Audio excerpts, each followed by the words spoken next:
Это...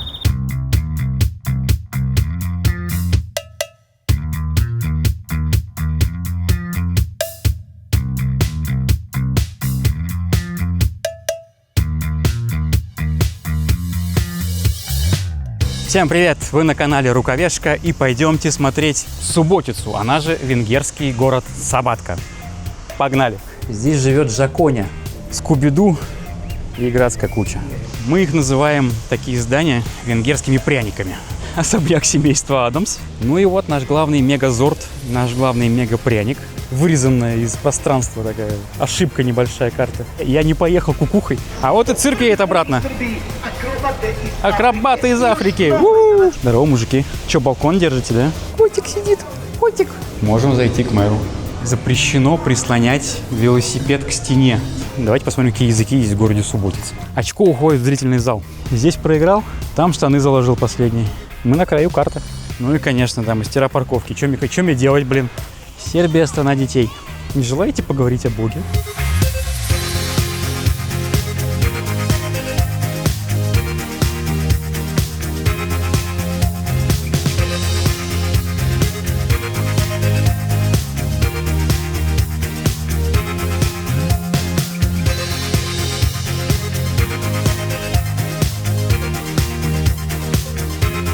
Эпичный кадр, я не влезаю.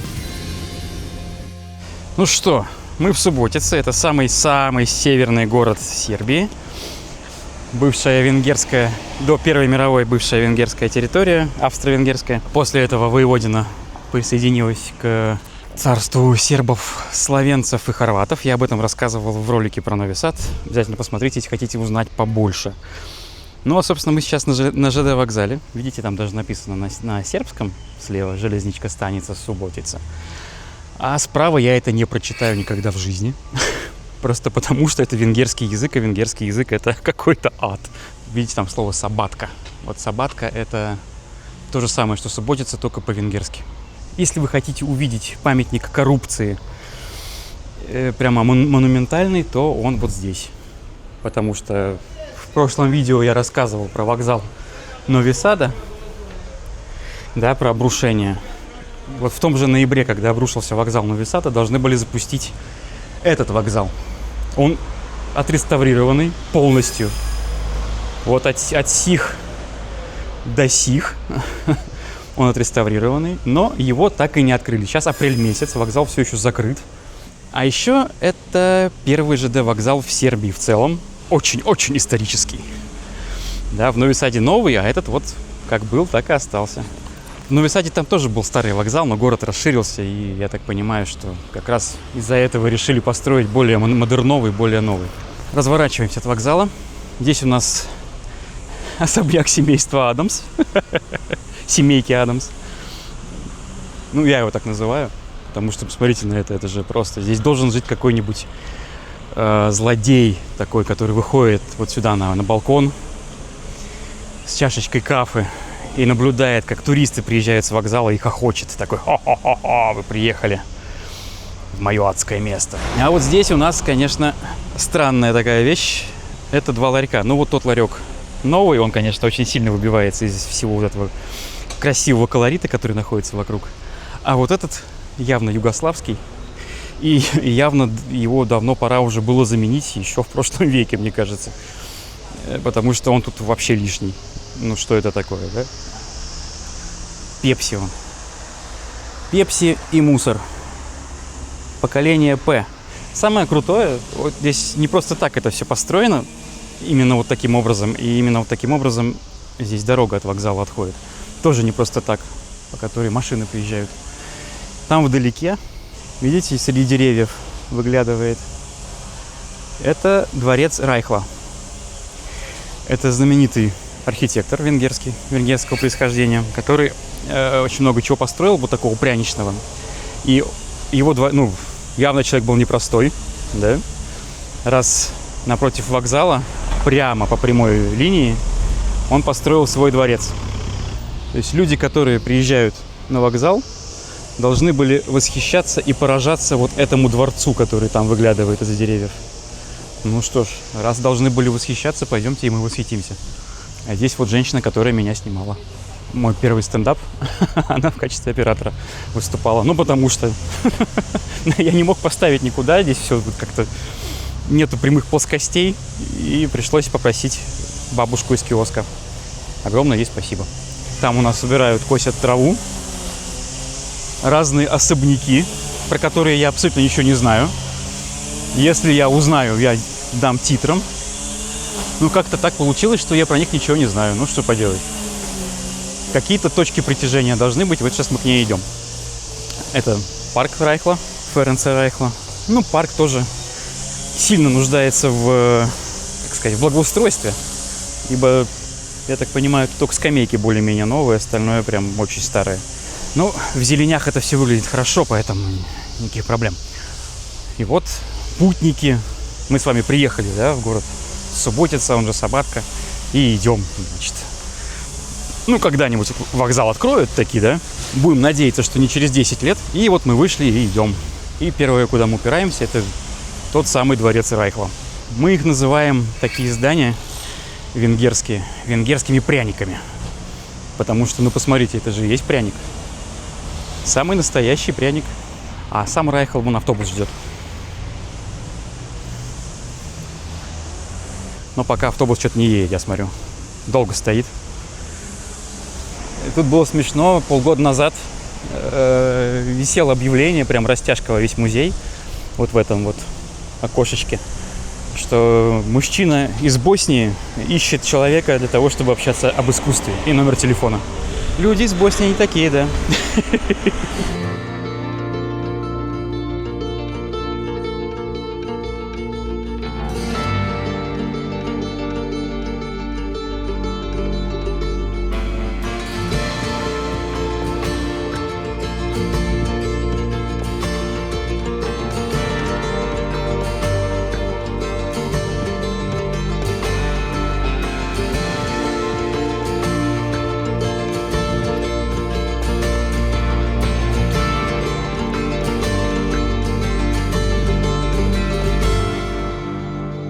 Давайте еще раз глянем, значит, вот там вокзал.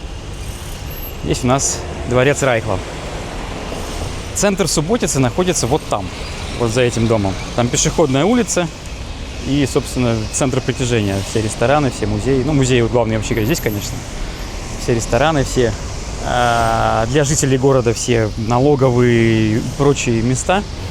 И, конечно же, Градская куча, которая легендарная, в таком же стиле построенная. Но она прямо, если это пряник, то Градская куча, она же мэрия, она же Сити-холл, она же ратуша, она вот мега-пряник.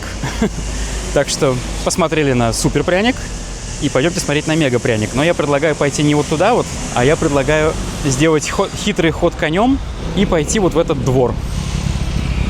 Это короткий путь в Кроличью нору. В общем, все туристы идут туда. А я пойду через Кроличью нору прямо сразу же на пешеходную улицу. Прикол в том, что вы можете прямо вот так через двор пройти, выйти в ресторан. В такой нифиговый ресторан. И пройти сразу же туда вот.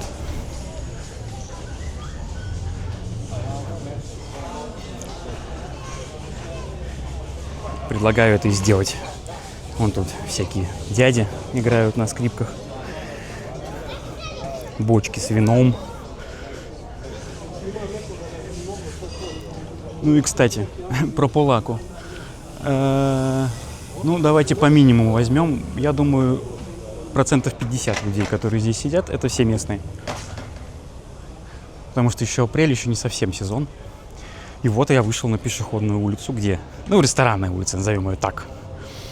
Вот мы могли там пройти, где все туристы ходят. И вот там самая красота. Но давайте мы сначала все-таки немножечко по окраине пройдемся. В общем, здесь те же самые венгерские вензеля пряничные. Там вон даже моют, чистят. Зовут его Матиас Рекс. В общем, вот король. Венгерские флаги, естественно, везде. Ну, в Субботице, она же Сабатка, везде будут венгерские флаги. В общем, вот там бургерная.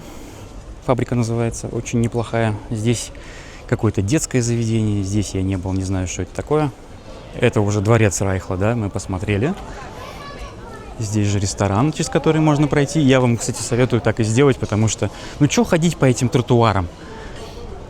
Взяли через дворик, прошли, посидели, покушали, и дальше с кайфом можно идти гулять. А если есть желание отведать охренительной пиццы, то вот здесь находится самая старая пиццерия в городе. Вот там есть дворик, естественно. Да где моя... Ага, вот там есть дворик. А здесь можно внутрь зайти посидеть. И внизу, и наверху. Сейчас ее купила вот это вот кафе «Босс». Оно вот здесь с этой стороны. И вот здесь с этой стороны кафе «Босс». Я не знаю, насколько пицца испортилась. Мой жизненный опыт подсказывает, что если большая корпорация что-то покупает, то оно, конечно же, испортится. Но я брал там пиццу, ел, и она была охренительная. И вы посмотрите на эту пряничность. Ну это же просто что-то с чем-то. Я не знаю даже, с чем это сравнить. Я такой стиль видел только в Венгрии. То есть если всякие модерны и прочее. Даже югославский брутализм, да, он же похож в принципе на брутализм. И можно много где встретить, в той же, не знаю, в Болгарии. Куча таких памятников. То вот в таком пряничном стиле я реально только в Венгрии видел. Винарня Звонко Богдан. Звонко Богдан — это местный винодел. У него есть своя винарня. И это такой Apple от мира вина. То есть там 1/3 цены только за то, что это делал Звонко Богдан. Но, в общем, как бы окей, потому что вино хорошее. Там где-то вон оно даже в витрине есть, если не будет отсвечивать. Отсвечивает. Ну, в общем, у них этикетки очень узнаваемые такие. Тоже в таком эклектичном стиле, как и венгерские пряники. Будете в Субботице, советую зайти в винарню. Так, что тут у нас? Какой-то ремонт справа. Который огородили зеленым забором. Спасибо на этом. Очень большое спасибо, что не серым. Здесь очередное заведение. Очередная палака. Ну что, вторник, рабочий день, почему бы нет? Ну, вообще, сезон не туристический, это видно. Видите, пустые столики. С мая по, наверное, октябрь тут реально будет, что называется, яблоку негде упасть. Вот в этом кафе я ел суп из хлебушка. Какая-то мясная чорба из хлебушка, очень вкусная. Оптика. В прошлом ролике я говорил, что какие языки есть в городе Нови Сад. Давайте посмотрим, какие языки есть в городе Субботиц.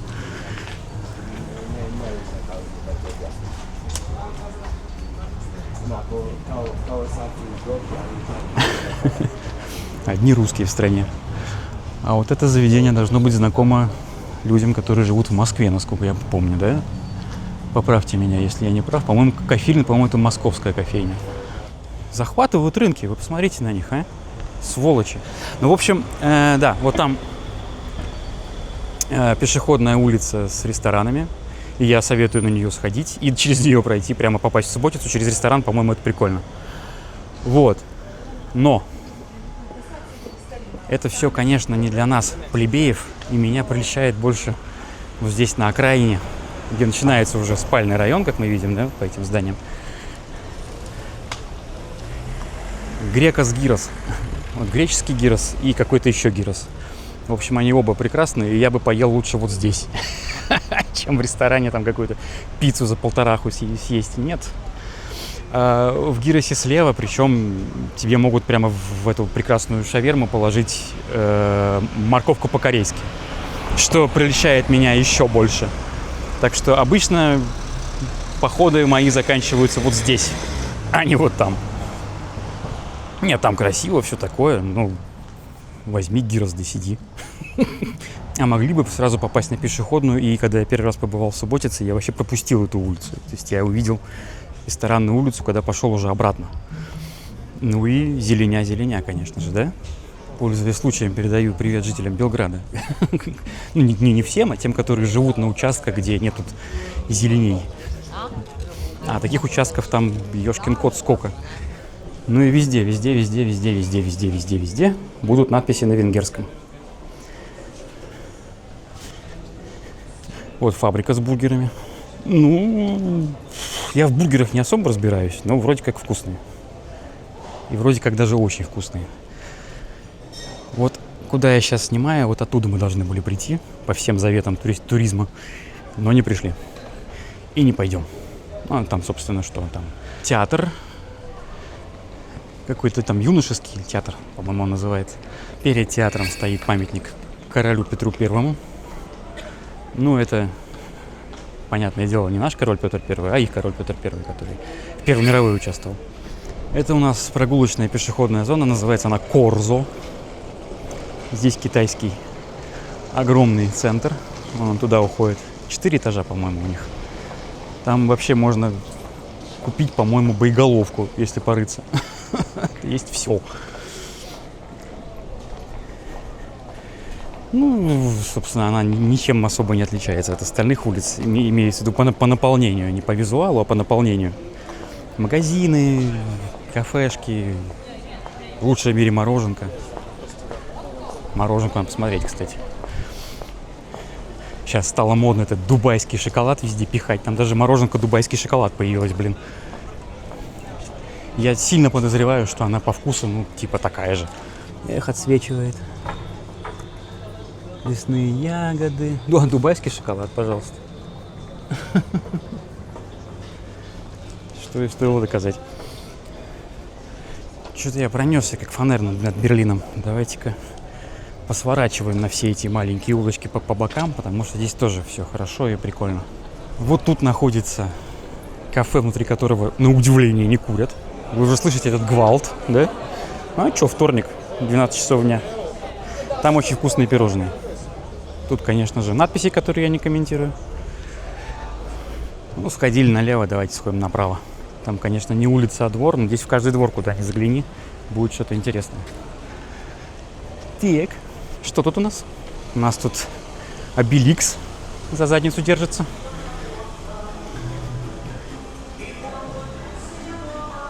В общем, Субботица прекрасный город для туризма. Вот сюда, куда ни загляни, тебя есть где отдохнуть. И вот эти вот венгерские галереи, конечно, прекрасные. Сейчас там, наверное, квартир-то нету в таком грохоте жить, но вещь классная. Можно. Какие здесь интеллигентные люди, все пригибаются, чтобы не мешать мне снимать. А мне-то как раз этого не надо, я вас и снимаю. Да, мне музыка здесь все испортит, поэтому пойдемте отсюда. Если здесь будет плохой звук, знаете, это я через нейросети травил музыку. Запрещено прислонять велосипед к стене. Понятно? И закрывайте, пожалуйста, двери, а то всякие ходят. А дверь открыта. А здесь что? Какой-то ремонт телефона. А, это, видимо, вот Обеликс это и рекламировал. Ремонт телефонов. Мы все ближе к главному прянику и главному памятнику коррупции, как я и обещал. В отличие от ролика про Белград, где я пообещал обсудить музыкальные вкусы и киновкусы сербов, здесь я вроде пока еще ничего не забыл. Я обсужу, я помню. Я все помню. Пока просто не пришло время. Вот можно еще раз свернуть, пожалуйста. Те же самые галереи наверху, вот эти венгерские, где квартиры. Вот видите эти галереи наверху? Прекрасные. Ну, конечно, вот эти лоджии и прочие достройки очень странно выглядят. Как такой хамский лубок. А вот здесь сушарня. Как сказать, сушечная. Там же не сушки едят. Суши-бар, во, там написано суши-бар. Тоже русские открыли. И там котик сидит. Котик сидит. Котик. Я вижу котика и не могу не подойти. Да, такой котик. Такой котик. Такой красивый. Да? Да? Ой, Майка, ты меня заревнует. Ах ты, Куся. Ах ты, Куся.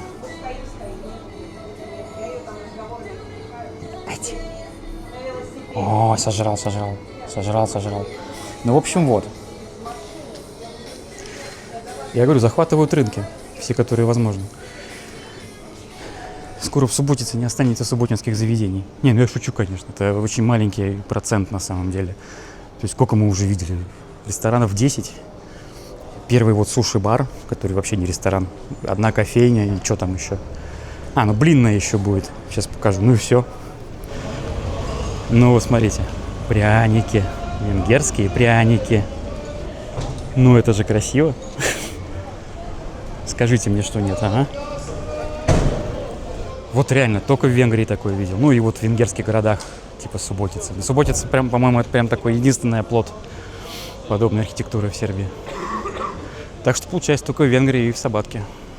Здесь у нас налоговая. Ну так, мало ли вам понадобится.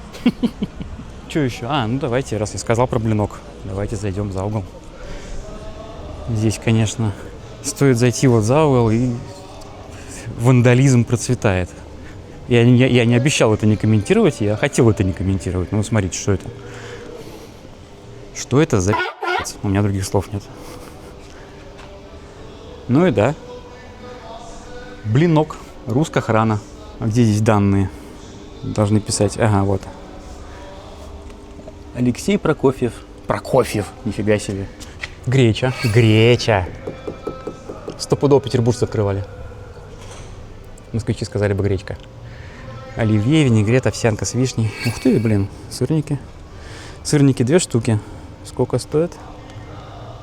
330 динаров. Это что-то вроде $3. Ну или 3 евро.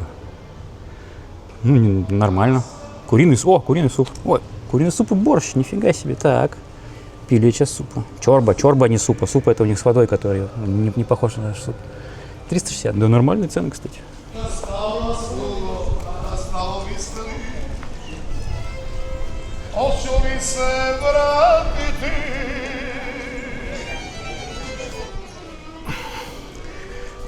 Мы почти подошли уже к главной центральной площади, которая, конечно же, площадь Свободы. А вы как думали? А вот слева как раз памятник коррупции, который я обещал показать. Это театр, как вы можете догадаться. И к нему вот что-то типа как у Мариинки. Подстроили такое современное. Видимо, там сцена новая, большая. Но прикол не в этом. Ну, Мариинка, ладно, мы все привыкли, все там слюной поисходили пару лет. И все, и нормально стоит, никому не мешает. Дело даже не в этом, не в том, что там пристроили новую сцену или там на нее много денег потратили. Его строили 17 лет. Вернее, как, его реставрировали 17 лет. Ну и пристраивали, соответственно, эту сцену тоже 17 лет. Почему театр реставрировался, вот такой театр, шириной в 20 толиков, реставрировался 17 лет. И он еще не открыт. То есть он, видите, стоит новенький, свеженький, и вокруг него заборы. Я очень надеюсь, что я не прав по поводу коррупции. Ну и возвращаясь к теме языков, как раз на театре отлично видно. То есть у нас в Нови Саде было 4 официальных языка. Это сербский, конечно же. Это венгерский, конечно же. Это словацкий и русинский. На театре вот написано «Народно позорище», это сербский. Вот это вот нечитаемое слово внизу, второе – это венгерский. И народно казали, что это хорватский. То есть в Субботице 3 официальных языка. Сербский, венгерский и хорватский. Но, как мы с вами видели на обмене валют, там уже и русский. Но это так, видимо. Хотя зачем русские, вообще непонятно. То есть русские, которые местные, они учат сербский язык и нормально его знают. Но как минимум слово «менячница» они могут выучить в первые же 15 минут.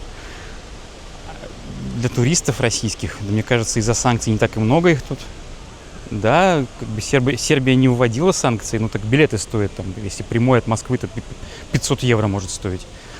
Очень странно. Ну ладно, их дело. Видимо, какие-то все-таки русы некрасивые не учат. Ну и вот наш главный мегазорт, наш главный мегапряник. Градская куча, она же...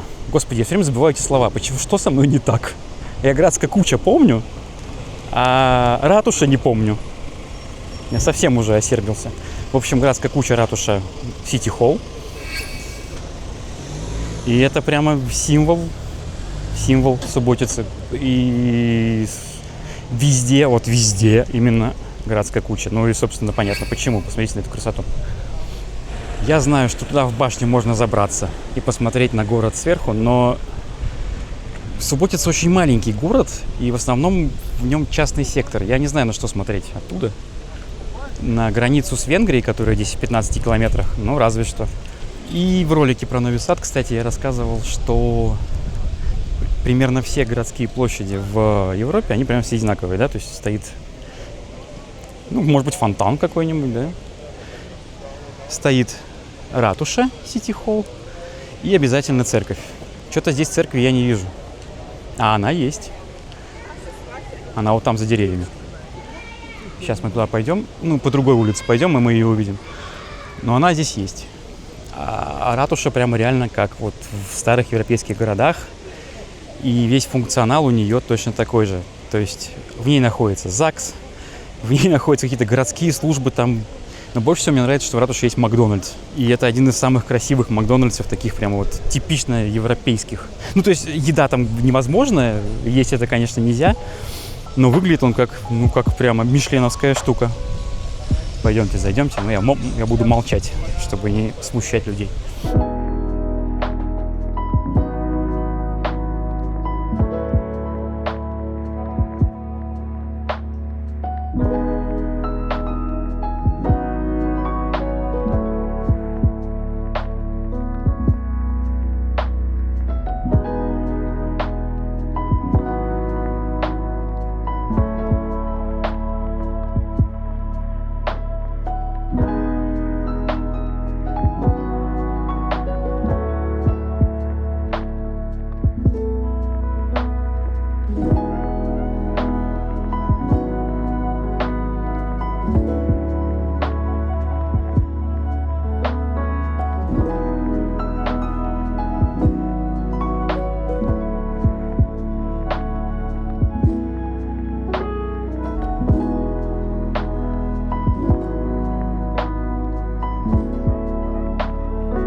А вот там какой-то вход открытый.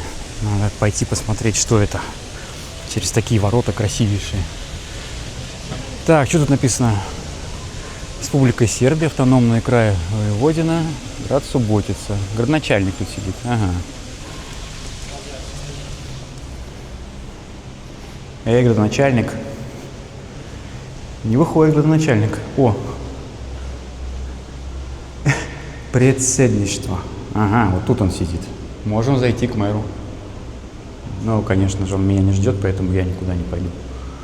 Мне очень нравится в роликах у Дениса и у Миши постоянно. А где все люди? Я знаю, где все люди. Мужики, они здесь. Они все тусят тут.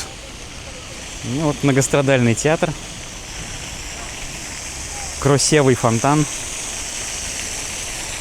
А вот это желтое здание, это городская библиотека. Ну, пойдемте подойдем, потому что там очень красивые мужики на ней. Как бы это ни звучало из моих уст. А мужики красивые. А там вон за библиотекой выглядывает югославский брутализм, он же модернизм такой. Привет! Я тут не помешаю? Такие здания явно коммунистической застройки. Здорово, мужики.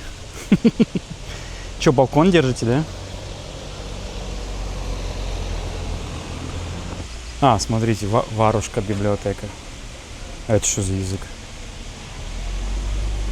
То есть вот это, скорее всего, хорватский. А это какой? Моя теория дала сбой. Может быть, словацкий? Раз на Висаде был словацкий. Интересно. Еще в городской куче находится вон аптека. Такая тоже вся вензелеподобная. Чем-то похожа на аптеку Пеля. Но аптека Пеля, конечно, покруче выглядит.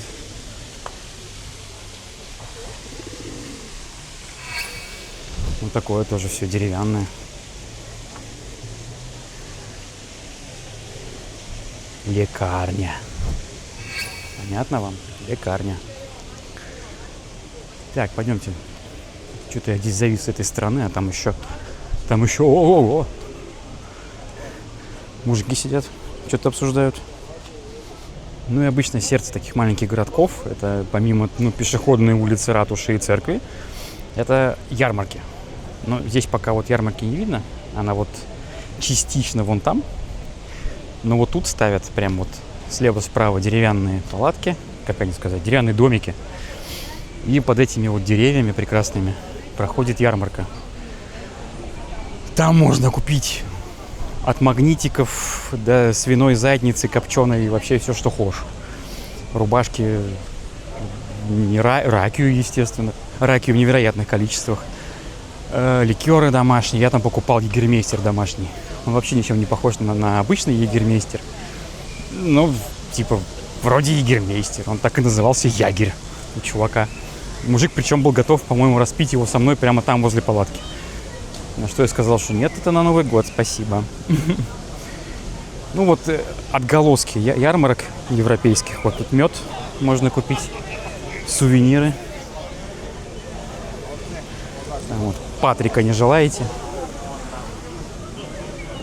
Патрик показывает. Идите в кучу. Все туда. Ну и да. Час дня уже наступил, я уже час хожу. На видео это будет минут 10, наверное, как обычно. Час дня и палака палачится. Я вас уверяю, здесь большинство это все местные сидят. Когда они работают, я не знаю. Когда они успевают это делать. Я вот не успеваю. Значит, церковь, которую я обещал, вот она немножечко за углом, но она есть на этой площади, считайте. Так что я не соврал. Ратуша и церковь – это обязательные атрибуты. Здесь вот сувениры. Я в них не был, ну, я догадываюсь, что это сувениры. Ну, в общем, обычные. На ярмарке можно купить, там, дед сам рисует магнитики, например. Что гораздо, конечно же, круче, чем всякая заводская хрень. Вот у нас Пасха, стоит пасхальное яйцо. Пойдемте посмотрим на пасхальное яйцо. Такое прям, нифига себе тут. Бабули вон. С бидончиком. Я вот так на даче ездил за молоком, да. Когда из поселка Орлинский приезжала машина, она ехала по поселку, гудела очень громко по всем улицам. И люди выходили и за ней шли. Она в конце останавливалась, и там уже разливали в бидоны и в банки молоко. Петушара вот. А вон городская куча. Нифига себе. Ага, прикольно. Я так понимаю, они нарисовали какую-то старую субботицу.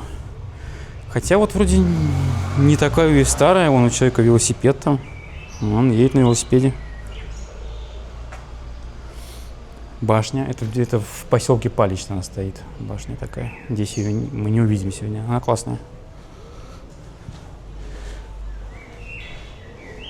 Так, тут началась зима. Мужик пришел домой. Ну и все, вернулись к бабулям.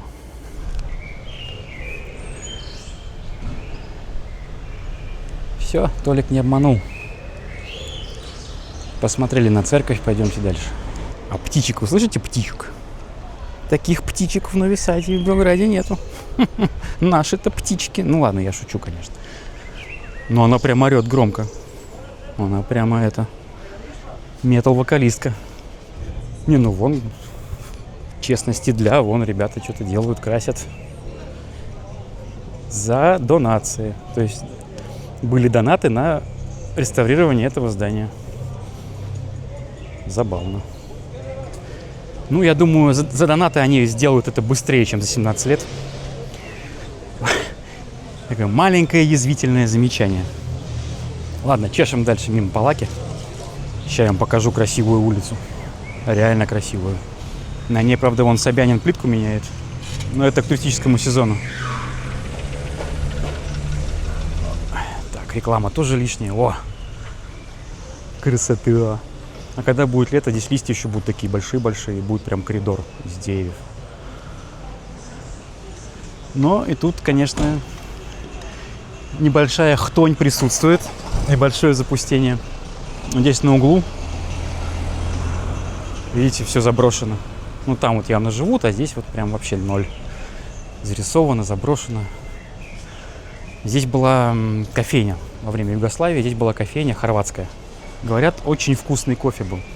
Ну и, как вы можете догадаться, соответственно, когда началась война, хорваты отсюда уехали. Вот так оно и стоит заброшенное. Что печально. Причем, ну ладно, уехали, хорошо. А почему никто не арендовал? Или у них какие-то права на это? И они чисто из вредности забросили здание. В общем, непонятно. Тут вешают какие-то афиши и все, и оно просто вот стоит заброшенное. В чем прикол? Непонятно. Что-то я ушел далеко от городской кучи, мы даже хотели ее обойти и не обошли. Вот, пойдемте как раз покажу ярмарку. Я, кстати, обычно карты делаю прогулочные, да, по маршруту. Но в этот раз, мне кажется, это смысла не имеет, потому что я очень хаотично хожу. И этот хаос рисовать, там вообще ничего понятно не будет. Вот. Просто общее впечатление. О, кстати, там пластиночки, книжки. Поэтому не имеет смысла. Добрый день. Добър дан. А имате ли VHS касети, не? VHS? VHS. За видео. А, за видео? Pa... Ovdje Imam pogledajte, prijatelja koji ovdje voli. su CD-ovi. А, само CD, ага. CD i ovdje ima filmovi. О, Filmovi, da, puno filmova ima. вот тут вот Степе с канала Видеодром надо что-нибудь взять. Ako neku englesku knjigu slobodno mi daj, Ага. jedna gospođa traži engleske knjige, znaš? Белая кошка, черный кот. Кустурица, пожалуйста. Jako jeftino ja to dajem, 200 dinara. А Скуби-Ду колко? 200 dinara. 200. Можно Степе взять с канала Видеодром. Jedna kafu ne možeš da kupiš. Да. Блин, жалко одна кассета. Блин, все, только Скуби-Ду, короче, есть. Че, возьмем Степе Скуби-Ду? Надо вот так его снять. Скуби-Ду и городская куча. В общем, взял я Степе с канала Видеодром Скуби-Ду на венгерском языке. Надеюсь, ему понравится. Я так понимаю, что там прямо перевод будет, дубляж на венгерский. Но у меня ВХС видика нету, я посмотреть не могу. Так что, Степа, ждем обзор венгерской кассеты. Ну и городская куча. Эпичный кадр, я не влезаю. А вот голубой фонтан. Плава фонтана на сербском. Интересный факт, кстати, если хотите. Киношный, раз уж мы про кино заговорили. В общем, интересный факт о Люке Бессоне. Вы же помните фильм «Пятый элемент»? Там была певица Плава Лагуна. Так вот, Плава — это как бы голубой. Ее имя очень звучит так: Плава Лагуна, а на самом деле это просто Голубая Лагуна. Голубая Лагуна — это место в Хорватии, в бывшей Югославии, куда ездил Люк Бессон. Он очень любил отдыхать вот на том побережье югославском, и в честь этого назвал героиню своего фильма «Плава Лагуна». Вот такие вот интересные киношные факты. А это Плава фонтана.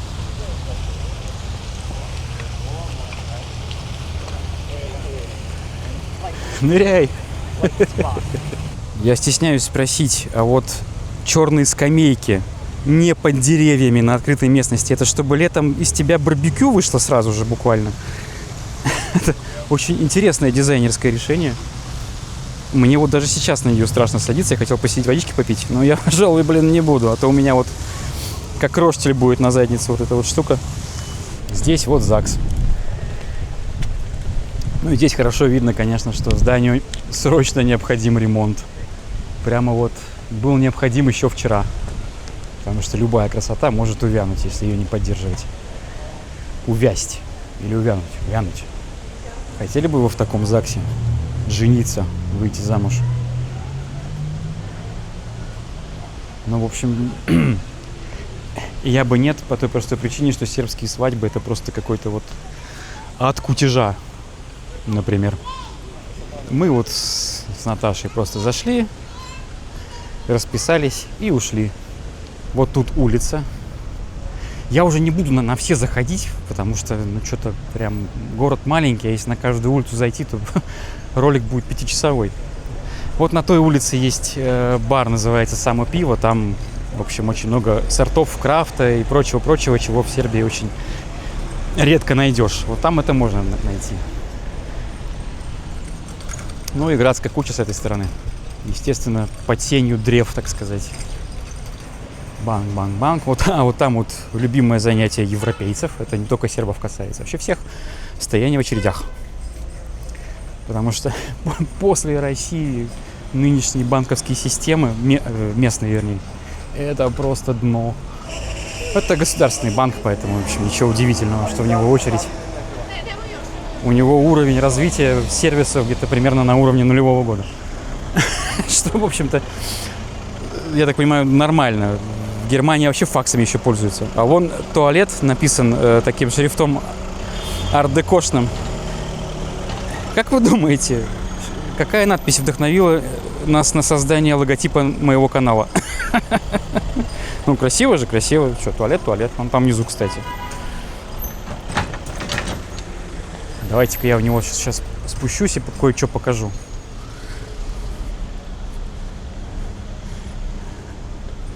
Это не просто туалет, это произведение искусства, во-первых. А во-вторых... Добрый день. Самого маймуна снимем. А во-вторых, здесь живет Жаконя. Если вы помните ленинградское телевидение. Жаконя! Молодец! Ты Жаконя, удалая голова. Уезжаю на бутылках, меня увозит грузовик на молокозавод. Вот Жаконя живет сейчас в Сербии, в городе Суботица. Хвала. Такие дела. Очень похоже, да? На мой канал. Ну, что поделать. По центрам прошлись. Давайте пройдемся немножечко в сторону спальничка. Ну, центра это хорошо, да, здесь красиво. Но надо же посмотреть, в общем-то, где люди живут. И вот тут уже нас ожидает некоторая хтонь. Ну, мы же не все про хорошее должны рассказывать, правильно? Некоторую хтонь тоже обязательно указать, как мне кажется. Поэтому давайте я сейчас ускорюсь немножечко и дойдем до, ну, хотя бы до края спального района, чтобы просто посмотреть на него. Блин, рынок что-то не работает нифига. Господи, мужик, будь здоров. Тут такие запахи, вы не представляете. Штрудели. Штрудели вкусные. Добра. Смотри, сколько мака, а? Вот это вот мое любимое. Да, что-то рыночек сегодня закрыт, ярмарочка, вернее. Тут много чего красивого можно было показать, но почему-то они вот сегодня закрыты. Проходил, было открыто, пошел снимать, они закрылись. Да что ж такое?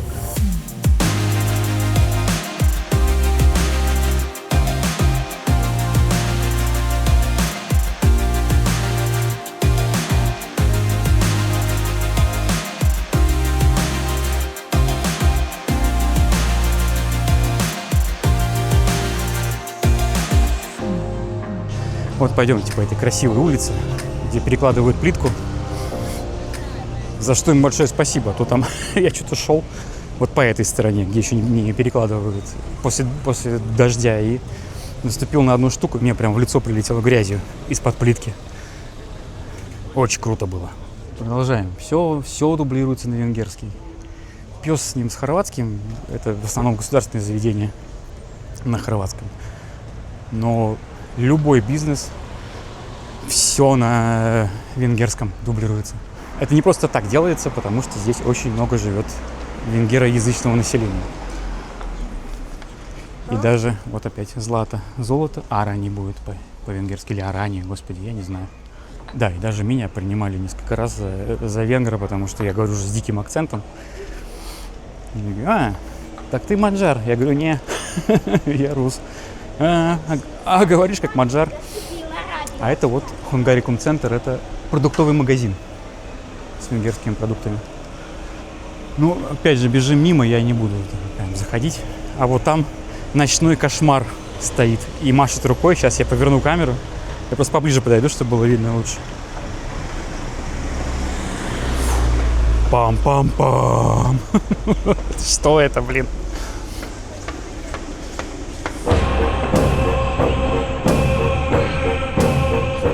Это настолько крипово, что даже хорошо. В общем, если хотите русские продукты за оверпрайс, можете зайти в Микс-маркет. Проверю-ка я, хамовники привезли или нет. Вон, остались. Остались. Кайф.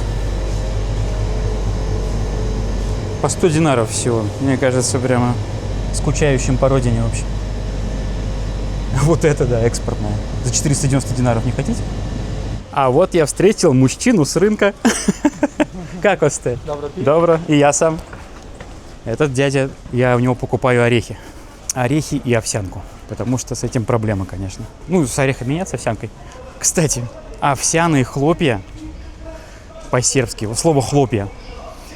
Я надеюсь, что YouTube меня не забанит за это. Но, в общем, хлопья по-сербски пахулица. И вот овсяный пахулицы я беру у него. Ну, кстати, в сербском языке такого отношения к матным словам нету, как у нас. Ну, есть слова, они называются псовки. Да? Это типа, ну, типа ругань, но она не прямо мат-мат. Она не считается матом. И что там происходит? Бенни Хилл едет, блин. Что за ор? Вот еще один ночной кошмар. Белка с подбитым глазом, которая смотрит тебе прямо в душу. Это что-то такое из Silent Hill, где игра была в парке развлечений. Вот что-то такое. Ужас. Да, там какой-то ор прям нормальный стоит. Агитация, что ли, какая-то. Ну вот. И есть псовки, да. Это такие типа ругань, но... Ну, просто ругательное слово. Типа блин или черт. Вот такого плана. Но псовки-то фиг с ними. А есть еще, например, глагол прохуяти. Вот прохуяти — это пронестись. И унесенные ветром по-сербски будут прохуило со вихором. Что вызывает у меня просто дикий ржач каждый раз, хотя я уже к этому привыкну. Ну, это так круто звучит все равно. Вот край. Начинается спальный район. Что-то я заболтался и запыхался. Здесь находится вот Башхаус. Это такое заведение, которое, вот если посмотреть, там на стене дома нарисован мужик с подносом, официант. И над ним написано дата. 1887 год. Вот они пережили Австро-Венгрию, они пережили Югославию, они пережили войну. 3 войны, получается, они пережили. И находятся вот здесь. Башхаус. По уровню замороченности это, наверное, самое мощное заведение. Такое типа ресторан, да, общественного питания. У них там, как они говорят, у них своя вода, которую они там на какой-то скважине добывают специально для ресторана. Из этой воды они варят свое собственное пиво. Кстати, хорошее пиво. Я нигде не видел, чтобы оно продавалось, кроме этого ресторана. То есть, если ты хочешь вкусного крафтового пива, обычных сортов, никаких там ипы, дабл-ипы, смузи и прочая хренотень, которую я очень люблю, то заходишь внутрь, просто говоришь, сколько тебе надо бутылочек с собой. У них специальная упаковка. Они тебе это пиво грузят в эту упаковку. И ты ее... Ну, такая, из картона она сделана. И ты ее тащишь домой. Единственное место, где можно купить это пиво, насколько я знаю. И я уж не говорю про другие города. В целом, в Суботице это единственное место. Ну, и там у них пиццы, бургеры и все прочее за оверпрайс, естественно. Но вкусно. Так что, если у вас есть желание вкусно покушать и вкусно попить, вот прямо, чтобы чтобы пальцы себе откусить, это вот сюда. Прямо на краю спального района находится. Ему это вообще не мешает быть лучшим рестораном в городе. Ну, все субъективно. Кто-то скажет, что нет, я скажу, что да. Еще, напомню, в Югославии была Олимпиада, да, в Сараево. Вот олимпийский фонтанчик. Питьевой. Он поэтому и не льется постоянно, потому что он питьевой. Нажимаешь кнопочку и пьешь. Ну чё, как вам спальник? А? Ну ладно, это просто аллея красивая на самом деле. А если взглянуть на дома, давайте я немножечко отойду, то там прям хтонь. Там прям хрущи. Во, как мы любим, да? Прямо ужас кошмарный. Прикол этого ужаса заключается в том, что за весь капремонт и прочие приятные вещи жильцы платят сами. Ну, как в Латвии, например, я знаю, там точно такое есть. Про другие страны не скажу, знаю про Латвию. Тут то же самое. И поэтому, как мы знаем, что Сербия довольно бедная страна сейчас, какие-то дома, я не знаю, новые они, мне кажется, нет. Какие-то дома вот у жильцов были деньги, что они скинулись и починили. А какие-то вот напротив нет. Ну и плюс с 90-х годов очень большой отток людей из Сербии. Как это называется? Эмигрант. Да, эмигранты в Евросоюз. Поэтому очень много квартир пустует. И даже если скинуться, типа, ну, это подъемные суммы, но если весь дом скинется.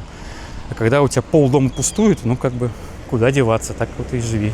А вон эта машина едет обратно орущая, которая Бенни Хилла там включает. Скотина, чтобы опять не ролик запороть. Ладно, он далеко. И вот свечки. Не такие высокие, как в России. Хотя, по-моему, сколько там этажей у нас свечки? 14? Здесь что-то такое тоже вроде 14. 9. О. Акробаты из Африки. Это цирк рекламируют. Это цирк. Кстати, да. Здесь не принято строить здания для цирков, как у нас, да, там цирк имени Никулина и прочее. Здесь цирки, они вот как в старые добрые времена, они передвижные. И поэтому, чтобы посмотреть цирк, тебе надо дождаться, когда он приедет в твой город. Ладно, дальше не пойду. Вот муравья покажу, и все. Я вечером шел, чуть с ума не сошел. Может, у меня из-за него седые волосы появились. Ну, короче, вечером это было страшно. Хрень такая поползет на тебя. Был такой фильм ужасов, по-моему, категории «Б», про муравьев огромных. Вот это оттуда, видимо. В общем, да, спальник как спальник, зеленый, дома. Ну, вы увидели, что называется, ну, такое. Вот, дальше не пойду. Вот тут вот мурал на стене, давайте я подойду. Тут стоит поговорить о некоторых печальных вещах нашей жизни. Тияна Юрич, 1999-2014 год. В общем, эту девочку похитили и убили. Но это не конец истории. Ее отец стал продвигать такую штуку, как поиск детей на территории всей страны. Соответственно, они этого таки добились. Они сделали систему, которая работает на всю Сербию. Теперь, если пропадает ребенок, то прерываются ТВ-трансляции и крутится объявление. Прерываются ТВ-трансляции, на банкоматах начинает крутиться, на вокзалах, на табло начинает крутиться объявление. В общем, из всех возможных мест. СМС-ки, у них Вайбер очень развит, они в Вайбере рассылают. На моей памяти уже 2 раза таким образом мне приходила смс о пропавшем ребенке. 1 раз я знаю, что он погиб. Его какой-то мужик, насколько я помню, сбил на машине и труп закопал. Приятные вещи, да, рассказываю? Как мы так переметнулись от городской кучи с фонтаном к детским смертям. Ну, а что поделать? Жизнь такая. Плохих людей в жизни хватает. Вот. Но это еще не все. Вся эта инициатива, которая сейчас работает на территории всей страны одновременно, была сделана на деньги USAID. Той самой, как это, фирма, того самого подразделения, в общем, американского, которое сейчас закрыл Трамп. Ну, что я могу на это сказать? Я не политический обозреватель, я не понимаю в этом очень многого, но мне кажется, что успели реализовать хорошую инициативу, и хорошо. Было бы хуже, если бы не успели. Я немножко свернул вглубь района. Вот мы мужчину встретили в очках. Я сказал, что я покупаю у него орехи и пахулицы. Вот все это я покупаю здесь. Выглядит это, конечно, ну, особенно вот эти торчащие пальцы деревьев обрубленных, придают еще дополнительного колорита. Но это пьяцца. Пьяцца, рынок. Она называется Млечная пьяцца, молочный рынок. В общем, если вы хотите реально вкусно купить и не так дорого, как в магазинах, потому что в магазинах в Сербии цены, конечно, это просто ай-люлю и ай-люлю, или как там, тру-ля-ля и тру-лю-лю, моя мама говорит, то сюда. Ну, вообще, рынки это же балканский колорит. Не надо стесняться, все говорят по-английски, в субботице все еще по-венгерски говорят. Подходите, покупаете и вкусно кушаете. Тут же все. Овощи, там мясо, рыба и все, что хочешь. И даже алкоголь. Там на входе вот с той стороны тебя встречает бутылка Джека Дэниелса. Я не знаю, сколько она там стоит. Или там просто покупают, они новую ставят. Ну, в общем, она так красиво прям сияет. Ой-ой-ой. Камера повернулась сама. Я ничего не нажимал, честное слово. Ну ладно. Повернулась, так повернулась, в общем. Эпический кадр Толя и Хтонь спальных районов. Поворачиваем обратно. Причем здесь очень резко заканчивается спальник. Ну, город маленький, поэтому он никакого физера вообще не имеет. То есть у нас спальник, раз, центр, все. И вот тут вот это здание, оно последнее. Оно последнее спальное, а вот там уже выглядывает за ним синагога. В ролике про Нови Сад я говорил, что там синагога не работает из-за трагических событий Второй мировой войны. Здесь синагога работает. И более того, она даже красивше, чем в Нови Саде. Правда, я там не дошел до нее, она вообще в другой стороне была от моей прогулки. Но здесь я хожу хаотично, поэтому я к ней вышел таки. Она рабочая, можно зайти даже внутрь. Но, насколько я помню, она платная. Не знаю, имеет ли это смысл туда заходить, потому что и прогулка еще даже, собственно, половина, наверное, прогулки прошла, а сколько я уже брожу? 1,5 часа? Не знаю. Будет вам задание. Вот приедете в Сербию, в город Сабатка, он же Субботица. Зайдите в синагогу. Пускай останется некая тайна. Вот так я отмазался, чтобы туда не заходить. А вот и цирк едет обратно.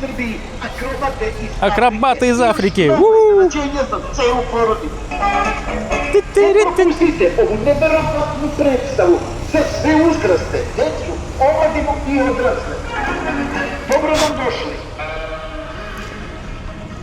В общем, вот, синагога.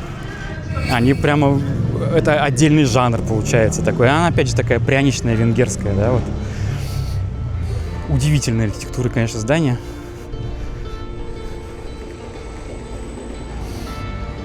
Такой пряничности, я вот говорю, я больше нигде не видел, только здесь.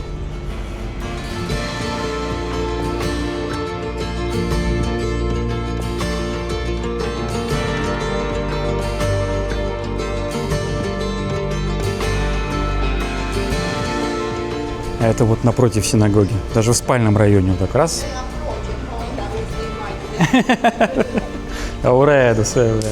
И даже в спальном районе вот кусочек, не знаю, Греции. Просто зашел, вот от рынка повернул направо. Смотрите, какая красота. Это частный дом, насколько я знаю. То есть здесь, ну, что-то там есть, какое-то кафе. Или гостиница, может. Но в целом это частный дом. Круто, правда? Вообще офигеть. Такое синий очень идет, кстати. Да, синий цвет очень к лицу. Я вот когда-нибудь дойду до... Я хочу закончить ролик просто в спальном районе, прям совсем спальном. Я до него дойти уже не могу. Второй час. Потому что заглядываю в каждый переулок. Ух. Итак, опа. И к синагоге. Здесь где-то в кафешке в окне все время такса спит. Сейчас я попробую найти. Если она, конечно, на рабочем месте сегодня. Вот тут. А тут ее нет. Сегодня у нее выходной. А, вот она. Вот она. У прозору, да, сваки, да. Вот она все время спит тут. Эй! Учу. Да. Не воли камеру. Да, в общем, это такса там спит все время. Так, здесь у нас какой-то университет, понятия не имею какой. Наверное, загуглю. Но мне учиться не надо, поэтому я ничего не гуглил, не знаю.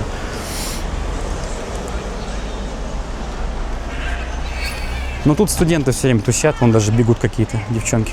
Вот тут они у памятника тусят. Все время, естественно, венгерские флаги. Куда же без них? Все, так. Вроде бы... не все. Давайте дойдем туда. Да, наверное, через 100 вот туда и оттуда. Но это уже ближе к окраинам мы находимся. Хотя здесь все равно все красиво и лепо, что называется.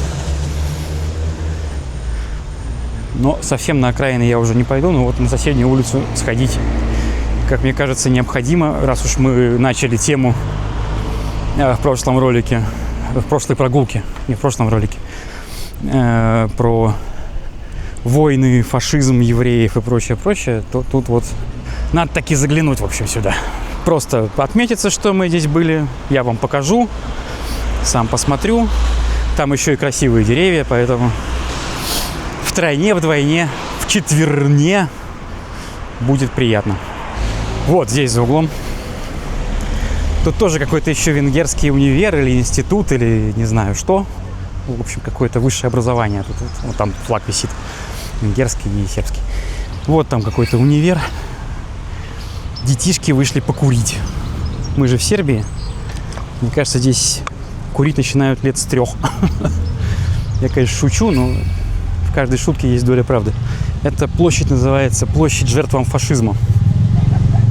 Или жертв. Жертв, скорее всего, да. Площадь жертв фашизма.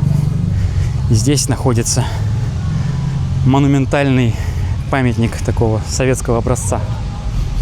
41-45. Церковь, кстати, которую тоже, мне кажется, уже лет 20 реставрируют. Вот этот забор там был 3 года назад, этот забор там без движения и сейчас. Ну и тут, конечно же, фамилии. Давайте посмотрим, кто тут у нас. Русский Йован. Ну, скорее всего, это не его фамилия, а он просто был русским. Так некоторых людей, я знаю, называли, да. Рудич. Короче, серб, русский. Серб. Так, вот это вот явно Ференц Хигедус. Явно венгр. А тут вот вообще человек с фамилией Сабад, что-то там. То есть это какой-то Вивод, который из города Сабатка. С такой фамилией Сабат. Надо было зайти. Я, конечно, не буду в каждом ролике напоминать о том, что война – это плохо. Но так немножечко напомнить, мне кажется, лишним не будет. Со всеми этими можем повторить и прочим. Ой, ладно, пойдемте дальше. Прям за памятником у нас вон что. У них цветки какого-то невероятно огромного размера. Я не знаю, как называются эти деревья. Мне Наташа раз 5 сказала, как они называются, и я, естественно, забыл это. Спрошу Наташи, получу по лбу за то, что я не помню, что она говорит мне по 10 раз. И напишу титрам обязательно. Запах стоит. Ох! Это просто... Так должно в раю пахнуть, мне кажется. Ты праведно жил свою жизнь, попадешь в рай, если веришь в это, конечно. И будешь ходить и нюхать. О, да. Тут внизу уже то ли пообрывали, то ли они попадали. Скорее всего, пообрывали. Хотя там наверху тоже попадали. Нам ваши сакуры и нафиг не нужны. Смотрите, что у нас тут есть.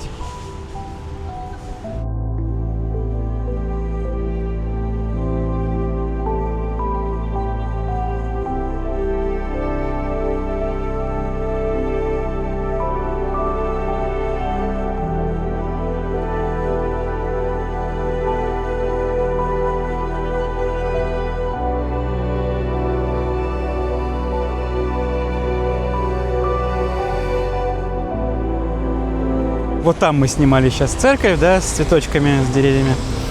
Я предлагаю двигаться вглубь города, вот туда вот.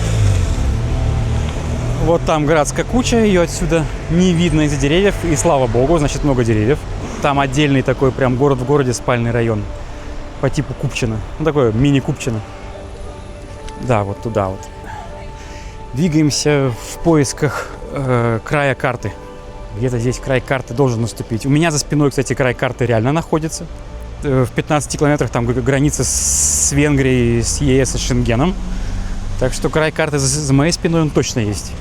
В ту сторону, ну, вроде как тоже есть край карты. Там город заканчивается и такая вот, поле еще, где не успели прийти разработчики и, значит, закидать это поле всяким стафом.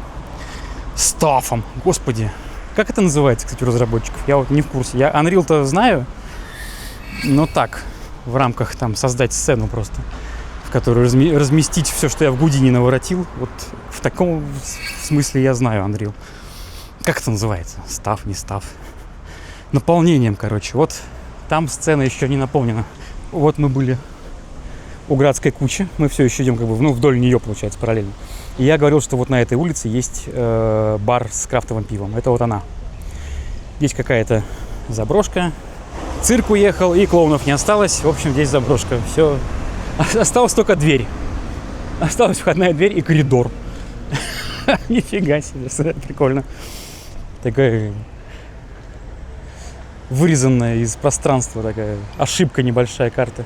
Ну да, нам туда. Даже, наверное, вот по этой улочке. Ну, видите, да, все такое одноэтажненькое.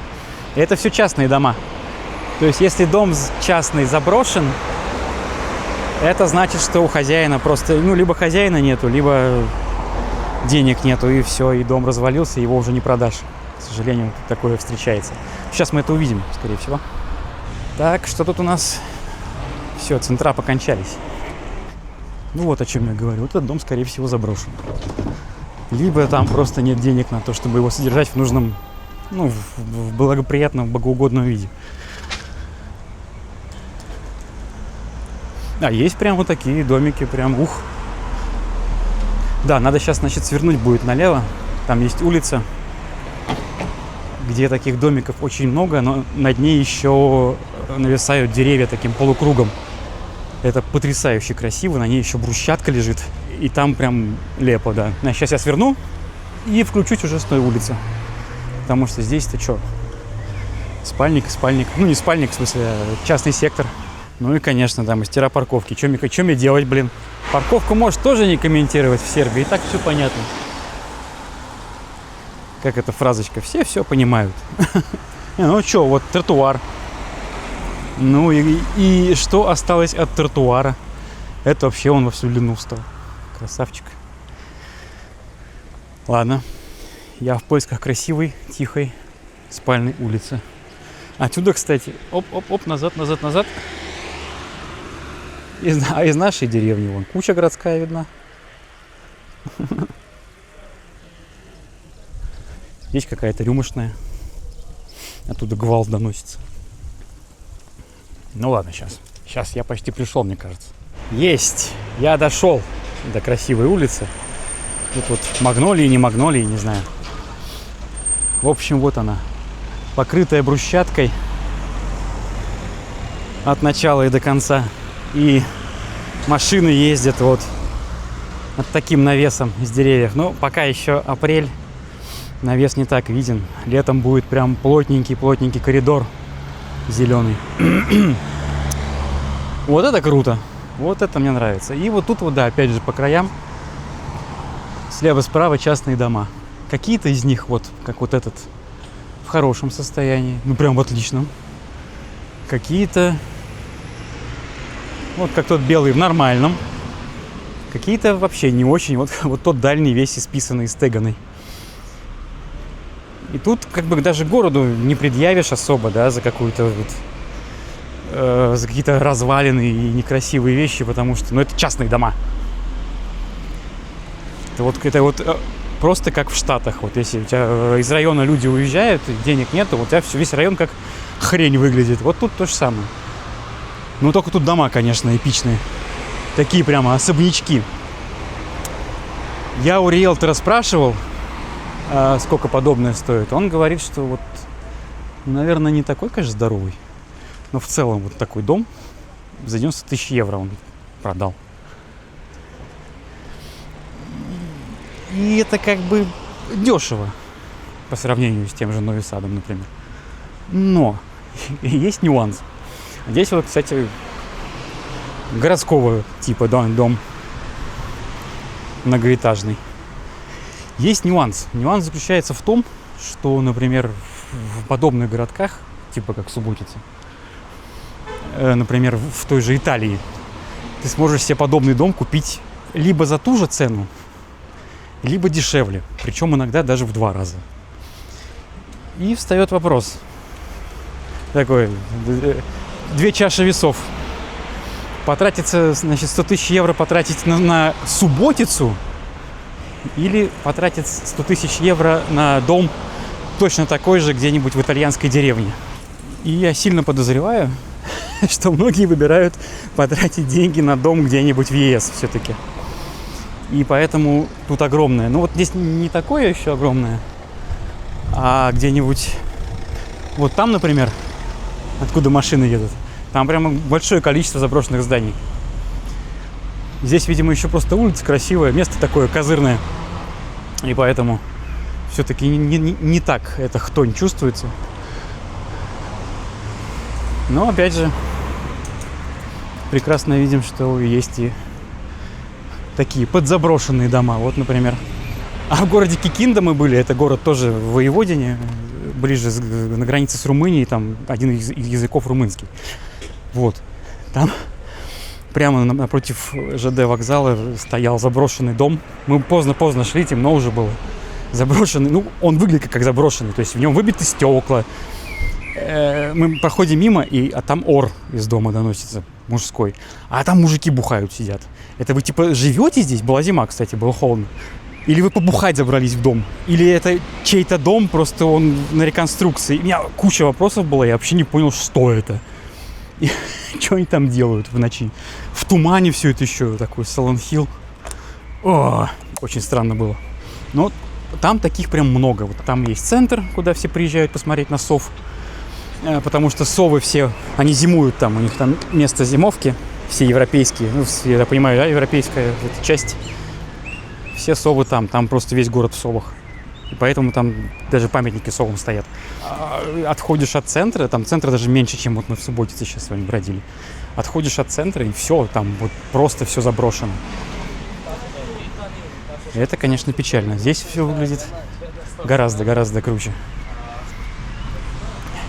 И многие дома прям вон, как вот дом напротив, он у него... это ставни.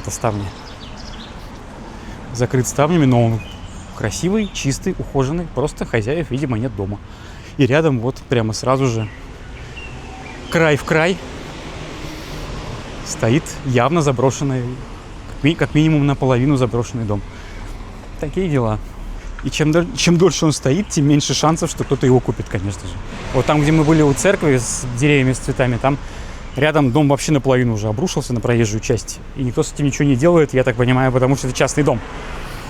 Я не знаю, можно как-то там давать по заднице хозяину этого дома или выкупить его правительству, чтобы, потому что там просто ходить опасно. И вот что мне нравится, частные дома. Вот тут они что-то совсем разваленные, не знаю, может, не нравится жить возле спального района. Странно, ну, в общем, тут они развалены. И начинается спальник. Такой прям. Вот это уже спальник уровня Нови Сада, Белграда.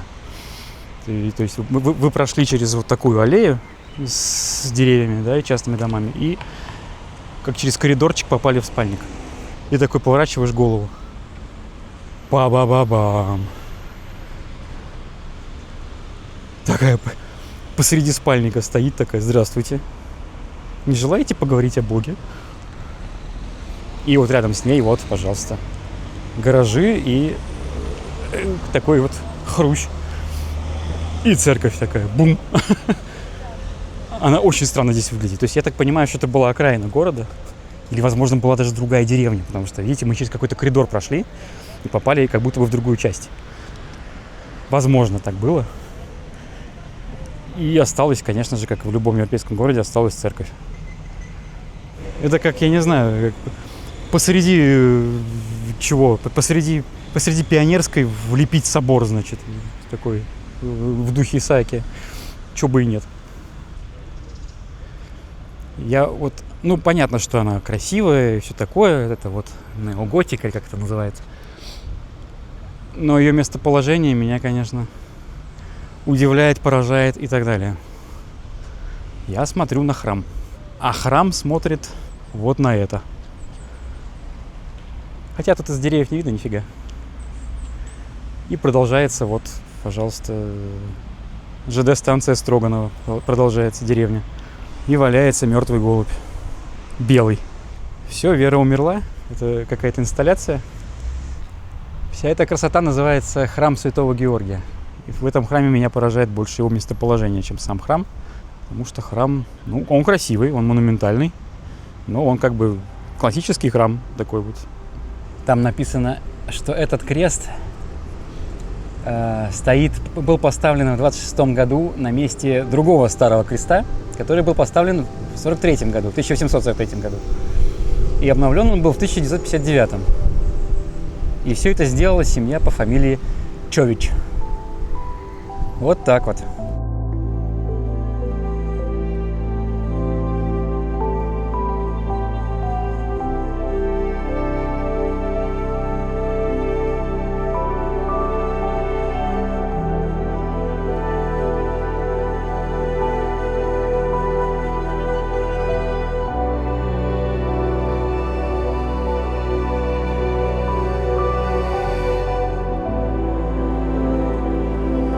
Ну и раз мы в спальнике, давайте заглянем уж в спальник.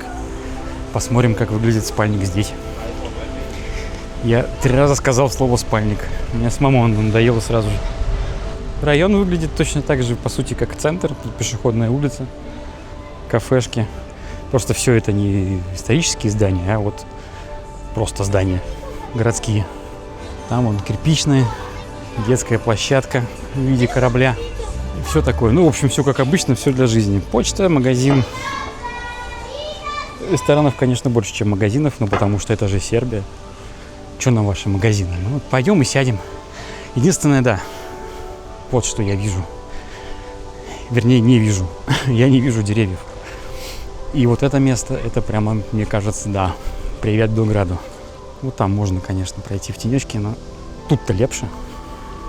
И это у нас городской бассейн. Ну, тоже все в шаговой доступности, пожалуйста. Ну и район не размером с Купчино, конечно. Он скорее размером с 2 двора где-нибудь на Черной речке. Приморский район в Питере, да, он, мне кажется, весь Белград примерно такого размера, как Приморский район в Питере. Он бассейн Прозевка, район называется Прозевка. Естественно, бассейн тоже называется Прозевка. А там у нас серп и молот, вернее, сноп. Сноп и сноп. А, не, молот и сноп, короче, похоже так. Сноп сена, в смысле, имеется в виду. Да, вот тут что-то прямо я вот сейчас иду. Плюс 25. Я, кстати, сгорел к чертовой матери, пока ходил. Я весь розовый. Завтра буду чесаться, как свинья. И вот в 26 здесь уже, конечно, некомфортно. Что будет в июле, это просто одище будет. Но все будут ходить, видимо, вот вдоль зданий по тенечку. Другого выхода я не вижу. А еще прикольно вот эта вот церковь, ее шпиль выглядывает над бассейном и вот этим вот домом многоэтажным. Забавно так выглядит. Не отсюда как будто бы. А очень любят почему-то строить, вот типа, мы построили новый парк и ставят маленькие деревья вон, молодые сажают. Так пока они вырастут, то этот парк уже старым станет. Надо сажать сразу, мне кажется, большие деревья. Зачем маленькие сажать? От них никакого толку, ни тени, ничего. Вон стоит палка с листьями, и чё? И зачем?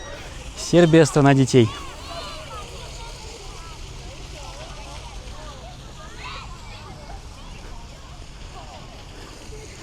Ну и да, сноп и сноп. Ну давайте, вернее, молот и сноп. Дойду до этого снопа. Или дойти до самого края карты. Ладно, дойду. Покажу сейчас край карты. А вот тут ребята хорошо отдохнули, судя по всему.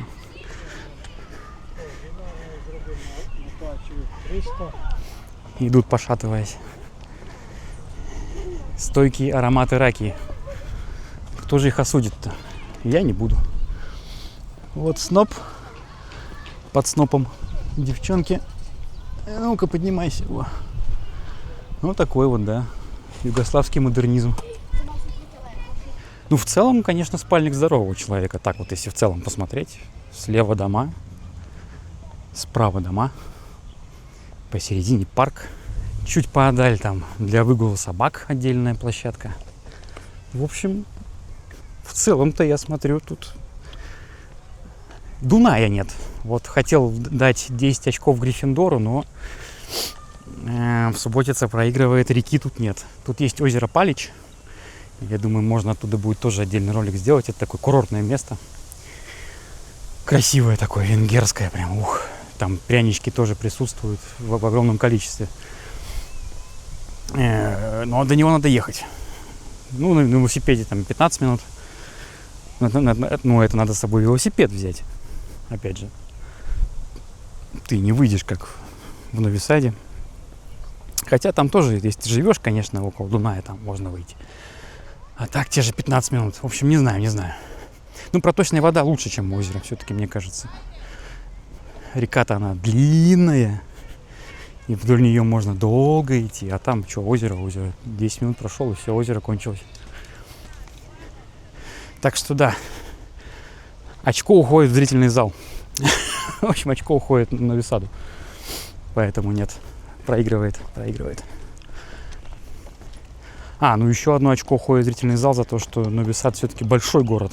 Я не буду сравнивать с российскими городами, тем более со столицами. По меркам европейских он прям здоровый.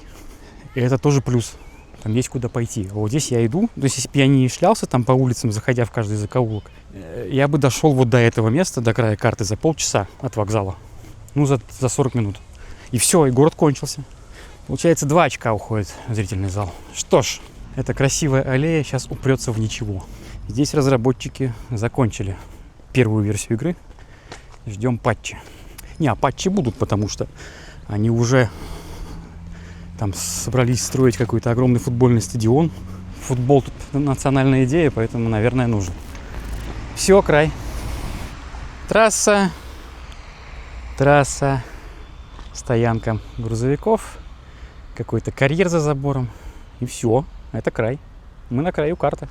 Ну ладно, я вру, на самом деле. Вот там вот слева можно чуть-чуть пройти еще. Там будет больница и магазин, но в целом все, это край. И там вот прямо вот, я имею в виду, слева это вот туда. И там прямо вот буквально в полукилометре начинается следующий город. То есть Субботица расширится и поглотит его рано или поздно. И появится там такая же церковь посреди спального района. Зуб даю. Понастроят своих высоток. Пойдемте по дворам. Нам же дворы тоже интересны. Люди-то в парке не живут. Тут даже бомжей нету. Так что реально не живут. Ну вот собачья, площадка. Запсе, что называется. Не, в целом спальник вообще прям отличный. В Нови Саде они какие-то такие как-то близко стоят друг к другу. Ну, я об этом рассказывал, в ролике про Нови Сад. Что это, с одной стороны, очень удобно от солнца и от жары. От солнца и от дождя, господи. Но вот такая более свободная состроечка, мне кажется, тоже имеет место быть. До Субботицы Кашава не долетает, поэтому и даже здесь, вот, видите, 3 языка. Ну или 2. Как минимум здесь 2 сербских и 1 венгерский. Хорватский от сербского отличается примерно как московский диалект от питерского диалекта. Все эти батон, булка, парадная, подъезд, поребрик, бордюр. Вот ровно точно так же отличается хорватский от сербского. То есть просто они там слово зеркало огледало на сербском, а на хорватском зерцало, ближе к нашему, как зеркало, зерцало. Но они могут использовать и то, и другое слово, и поймут друг друга абсолютно как мы. Греча, гречка, курица, кура. Да? Так что это, может быть, был и хорватский. А может, и не был. Я вот рассуждаю, а, честно говоря, пофигу. Я заметил, что комментаторам не пофигу. А мне как-то плевать. Ну, хорватский, нет, так нет. А вот у нас хай-тек, лоу-лайф, что называется. Киберпанк в действии. В темноте хорошо видно. Сейчас она загорелась красным. И светофор тоже загорелся красным. Такой вот киберпанк таким и должен быть. Хай-тек, лоу-лайф. Вокруг такие хрущи стоят. И у тебя в асфальте, значит, указатель света от светофора. Смешно. Прикольно. Назовем это сербский киберпанк. Причем это всего одно место. Вот тот перекресток, Это единственное место в городе, я даже, наверное, не знаю, в стране, может быть, я такого не видел нигде, где вот эта вот фигня в асфальте. Зачем, почему же? Зона школы, потому что, ну, школа тут не одна, тут везде зоны школы, и чё? Очень странно, короче. Или они решили попробовать, все поржали и забили. Такое тоже может быть. Такие, ну ладно, типа. Дом здравия, деревенский там, на 2 врачей, на 3, может быть. Да, такой маленький. Маленький, но красивенький, новенький. Ну а чё, слушайте, нормально, мне нравится. Очень такая, улица хорошая. Дом, между прочим, кирпичный. Санузел раздельный, как Цой пел, да? Не, прям кайф. Вот типа парадная. Причем не с металлической дверью сплошной, да, вон стекло, можно зайти посмотреть. Вон там лифт. Как в Белграде я видел такой же лифт. Пальма. Толик на ее фоне. Да не, круто. Есть сильные подозрения, что ночью здесь машины так не ездят. Значит, здесь тихо. Так что, блин, круто. Круто. Явно бы район застраивался попозже, чем вот где мы были, где портрет Тияны на стене. Там потому что совсем развалюхи какие-то. А тут такое поновее. И даже если оно того же периода, то как-то оно получше выглядит. То ли деньги у людей есть, то ли они построены лучше и не испортились так. Ну, короче, райончик выглядит хорошо. О! Впереди я вижу ларек. Я не поехал кукухой и не просто так восхищаюсь этим ларьком. Хотя может показаться, что это полный идиотизм. Их тут даже 2 ларька. Короче, это знаменитые восточноевропейские киоски. Я титром дам, как звали того человека, который их спроектировал. Я не помню, как его зовут. По-моему, он был из Словении. Ну, из Югославии и Словении. Значит, прикол этих ларьков, этих киосков в том, что их можно было как лего собирать. То есть можно было делать всякие формы, там, кишкообразные и прочее. Там 4 ларька соединяешь в один, у тебя получается длинный магазин. Это гениальная хрень, но, к сожалению, как и там брутализм, например, тот же самый, они это забросили. Ну, штука офигенная. Вот эти киоски, даже книга есть. В Чехии вышла книга, которая так и называется «Киоск». И там собраны от Белграда до куда? До Варшавы собраны вот эти вот примеры этих киосков. Короче, вещь была. Была вещь, но сейчас уже заброшенная. Да. Видите, даже про ларек можно интересно что-то узнать. А уж про такой... Это реально инженерное было изобретение, очень классное. Такие ларьки. Если есть возможность, то прикупите из Чехии, закажите книгу под названием «Киоск», по-моему. Там вообще много у них разных книг про блоки, про брутализм, про модернизм, про вот эту вот всю коммунистическую архитектуру и прочее. У них очень много подарочных изданий. Ну, вот книга «Киоск» мне прям понравилась. Ограничение скорости, кстати, мигает. Тут показывают твою скорость 26, 27. Ну, типа детский сад, поэтому давай-ка. Больше 30 нельзя. Ну, чуваки едут гораздо медленнее. Вот этот проехал 20. Блин, детский сад здесь классный. Он такой, видно, что тоже старенький. Вот этой вот архитектуры, которая как паннонские дома вот они сделали. Я про это рассказывал, про ролики про Нови Сад. Но при этом такое, современное. То есть переосмысление. Тоже как вокзал Нови Сада. Классный район. Блин, вот это крутой район. Если тебе прямо вот... не имется много ходить, то, конечно, Субботица это не твой выбор. Но если тебе по кайфу, что у тебя вот спальник, вот такой офигенный спальник, в 10 минутах ходьбы от офигенского центра, и тебе больше ничего не надо. Например, ты пенсионер, или ты там замкнутый айтишник, не знаю, кто угодно. Если тебе это по кайфу, то да, этот город, конечно, выигрывает. Если тебе надо выйти и идти, то... Нет, Субботица тебе не подойдет. Но за спокойствием, да, и шаговой доступностью вообще всего. Вот рынок, кстати. Я на нем не был. Ну, рынок, в общем, я думаю, не отличающийся ассортиментом от того, где мы были до этого. Вот эти ларьки современные, они, конечно, уже не так выглядят. Они выглядят некрасиво. Очень неопрятно, грязно. А вот тот, ну, представляете, когда он был новый, не исписанный, не разбитый. Ну, это ж кайф. Балканские реалии.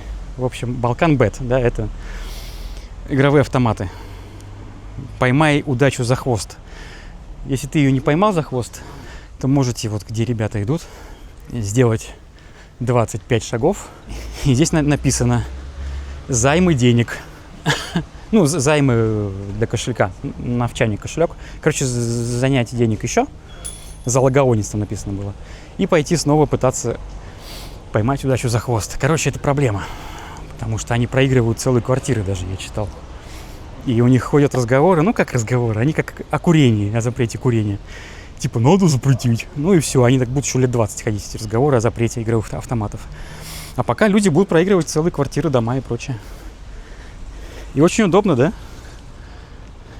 Здесь проиграл, там штаны заложил последний и пошел дальше.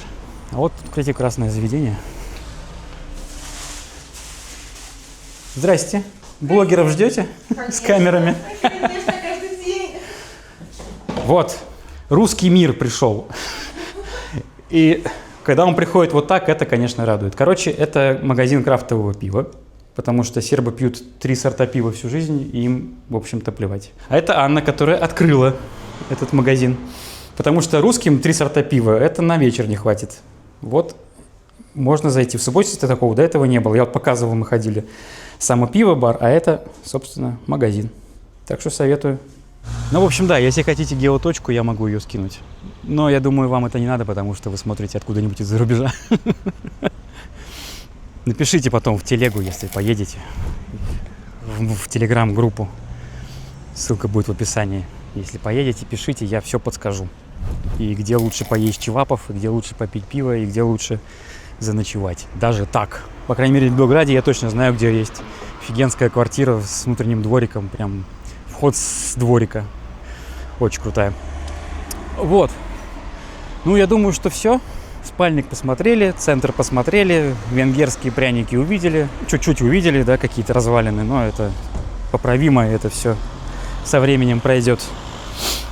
Грустные вещи обсудили, веселые вещи обсудили. Все, пора заканчивать, наверное, я думаю. Я на фоне копны, надеюсь, там ее видно. Я вот не вижу на этом экранчике ничего. Я пока снимал, я сгорел к чертовой матери. Естественно, хоть и намазался санскрином. В общем, всем спасибо, что смотрели.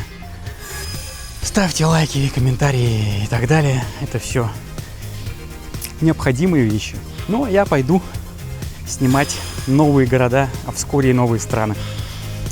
Так что увидимся еще. Поболтаем про брутализм и все остальное. Все, пока. Ваш Рукавешка.